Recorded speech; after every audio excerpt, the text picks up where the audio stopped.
Another week, another trading cycles video. We are now in week 33 of the year 2023. Before we continue here with this weekly recap of the market, I do wish to remind you that keep in mind we do not provide financial advice here. All the content that we share is intended for educational purposes only. Always trade the price and not the prediction. How are you doing, Urmas?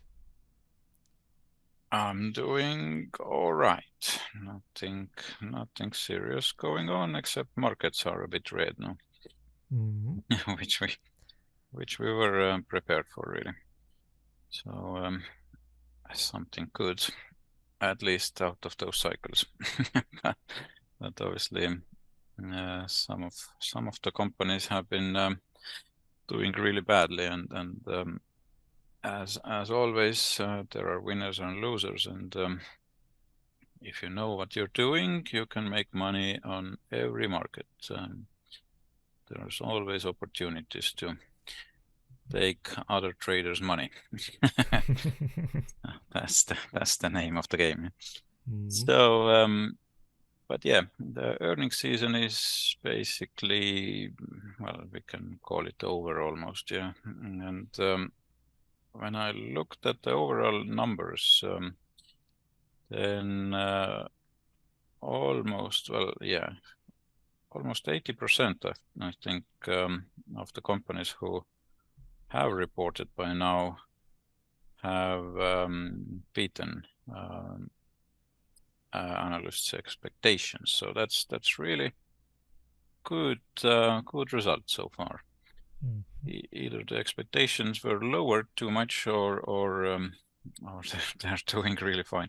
Although year over year the earnings have been falling, so that's also something to bear in mind. So the earnings are not doing so good anymore. Obviously, the interest payments have been rising, and cost of goods has been rising as well. So that's why earnings are obviously falling. But expectations were a bit worse than the actual picture is. So kind of mixed signals again on the market, as we see also on the job market. Job market stays really strong, but on the other side, manufacturing is really not doing so great anymore. So there are not so many orders coming in, and I think we will see some sort of warning signs, or maybe even recession later on this year in the US. So basically, it's not so rosy. What's going on the markets, though? It's basically, I think it's something to do with seasonals at the moment. So seasonally, we are in decline, and it might last up until September, or maybe the good part of the September still. So that's something to be aware of.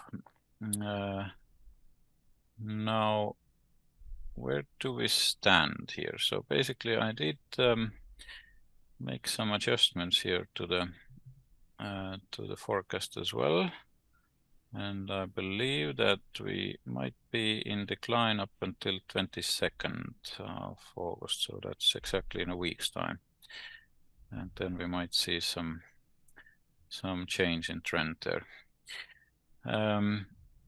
Now, I did draw some lines of support here as well, and it seems that the first one has been broken now. It didn't hold. It did hold last week, but now it has been clearly broken.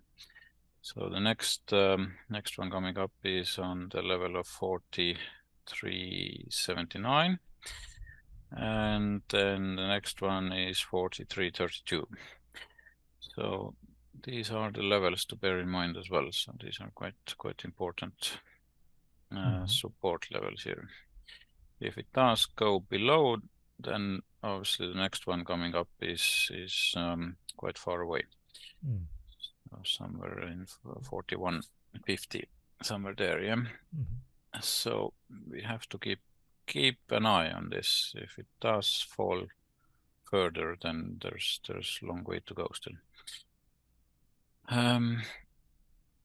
So what else? Let's have a look at gold market, and gold is still in decline, although I thought that last week's turning point was quite important, but it didn't change a thing for gold market, so it's still in decline. Now we are about to see a double bottom here, so there's quite important level of support coming in at 1893. So that might hold actually. So the next turning point is coming up tomorrow actually. So we might see some sort of turning now. Hopefully. Yep, so that's in place, and we have bullish period in seasonally coming up as well for gold market. Yeah. And Bitcoin, what's Bitcoin doing? So Bitcoin is still moving sideways. The last turning point did kind of bring some volatility into the market, but it still fell after that, and not much has been going on. So and there's another bearish period coming in as well.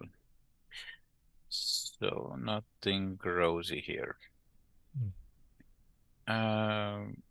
Wix index has been quite steady as well. Not much is going on. Although market has been on decline, but so has been Wix as well. So that's kind of inverted reaction there. And 50-day moving average is basically in mid range here, so 50s, yeah. So there's still a long way to go to this green zone until we have another reversal coming up. So we might end up here, as I said last time, I think, yeah. So by the September time at least, if not sooner. What else? So let me just bring up my notes here now. So I did make some statistical overview, and I wanted to see if pre-market action is kind of affecting the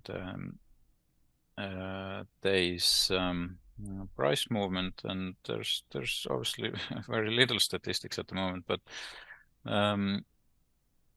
here is what I saw last week. So on Monday, the pre-market action was positive.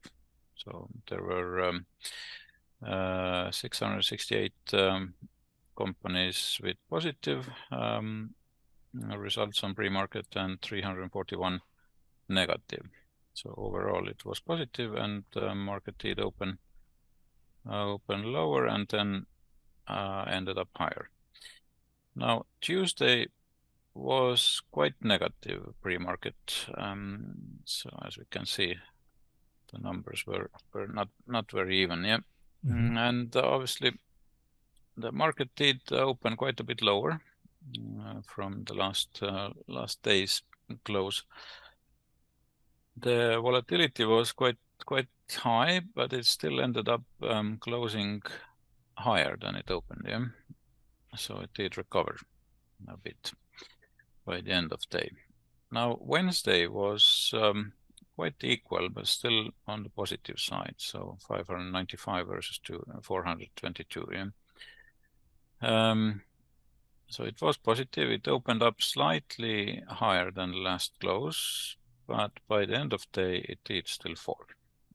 So that was quite even day, but yeah, the bulls were losing the ground there, and obviously the bears ended up winning on that day.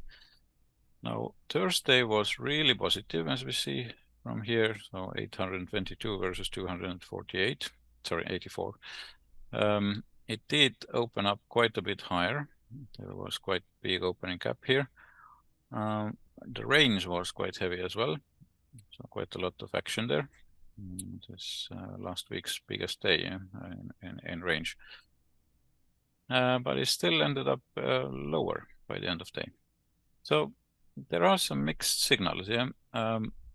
Although we might be able to see the mentality or some sort of idea out of the pre-market action there, but still it doesn't predict how the day is gonna end. Yeah, so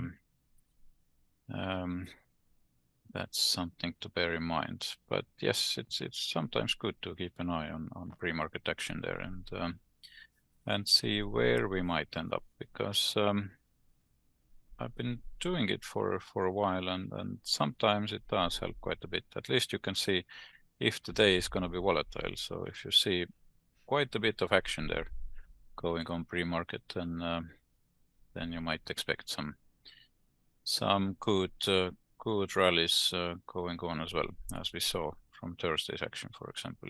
Yeah, as it was quite volatile. Obviously big opening cap as well, and the range was good, so that's really a good opportunity for day traders, but not so much for swing traders, obviously.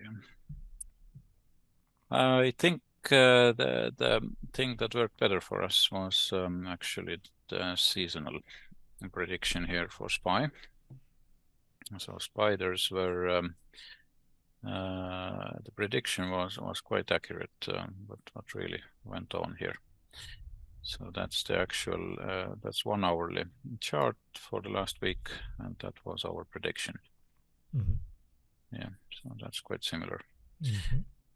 All right, and yeah, so the yield curve is still the same, and now sector rotation is moving as it should at the moment. The only thing that is a bit out of ordinary is that the communication sector has been now kind of moving upwards. So let's see where it ends up, but everything else is going kind of clockwise still.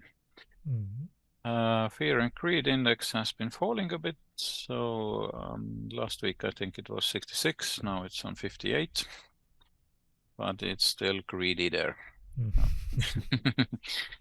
And now seasonally, yes, as we said before, we are in decline. So basically we should see more pain on the market a bit. And our 60-year cycle, which was optimized a bit last week, it didn't quite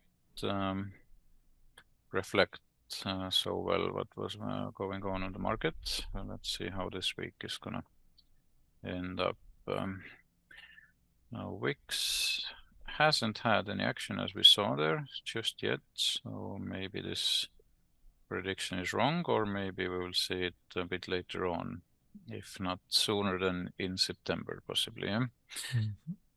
Now this week's seasonality prediction as well. So tomorrow is quite important day, so we might see some recovery tomorrow, and the end of week is still obviously in decline, and same goes for Qs. That might be even stronger. Yeah, obviously. Spiders are predicting 0.2% on average, but yeah, Qs are about 0.3, 0.4, somewhere there. So yeah, Qs are not so strong at this time of the year. So something to bear in mind. That's why the technology is falling quite heavily as well.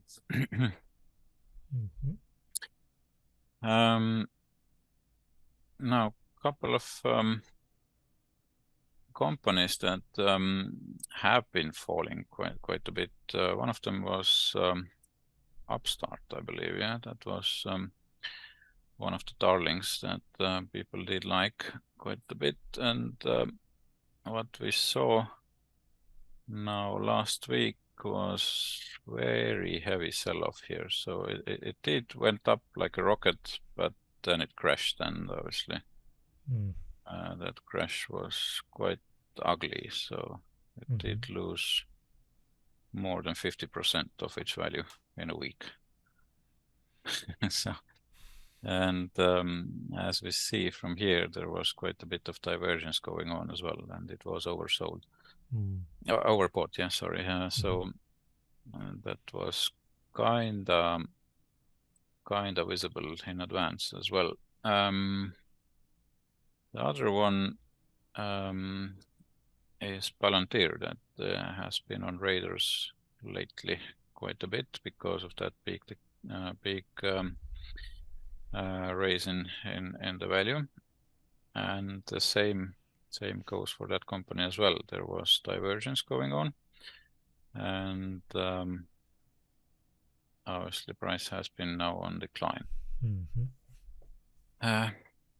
Not that much. So this company is still quite valuable, and they have some good ideas there behind the AI and that sort of business. But I think they still have some advances coming later on this year and possibly in the future as well. So that's one of the companies to keep an eye on, obviously. What else? Somebody did ask about Amazon and what to do, whether to buy it or not. Obviously, we can still see that Amazon is in rising market. So clearly the trend is up. So, and our moving average lines are still not crossed yet. So it's still in up market, yeah. Although the general market has been falling, it has been holding quite well, but there is divergence as well in play, as you can see that red line here. So we might see something like we saw with Tesla earlier on, where this is kind of the last push higher, and now people are thinking that, oh, that must be a good opportunity because the market is falling, but Amazon is still going up. So let's put our money in here. But yeah, that might be a bad idea. So let me just show you what I mean in regards to Tesla. Yeah. So Tesla had the same pattern here. So it did go quite high, then it declined, and then it kept higher quite a bit. And look what has been happening now. And there was divergence in play as well in here. So I think same thing will happen to Amazon and possibly to Google as well. They are all the same for me. So the correction is there for all the technology and communication sector, and obviously the whole market will correct at some point, either this month or next. Yeah. Only sector that is quite strong at the moment is energy. Obviously, energy is going up now again, and yeah. So yeah, these are just my thoughts at the moment. Where do we stand with it? All right. I hope it helps someone, but let's see how the week goes, and we'll be back in exactly a week's time. Yeah. All right. Thank you very much, Rumas. As always, very informative. And thank you for watching and listening. As usual, if you haven't already, please click that subscribe button as well as the bell notification icon so you get notified when we upload next. So that's like every week. If you like the video, click the like button. If you have any questions or you got ideas to share with us, leave those in the comment section. And as always, don't forget to share the video. Share it with your grandma, share it with your neighbors, share it with a dog. I don't know, anyone that you feel like might benefit from the information here. But yeah, that's it for me. and I shall see you in the next video. Bye bye now. Have a good week. Bye bye.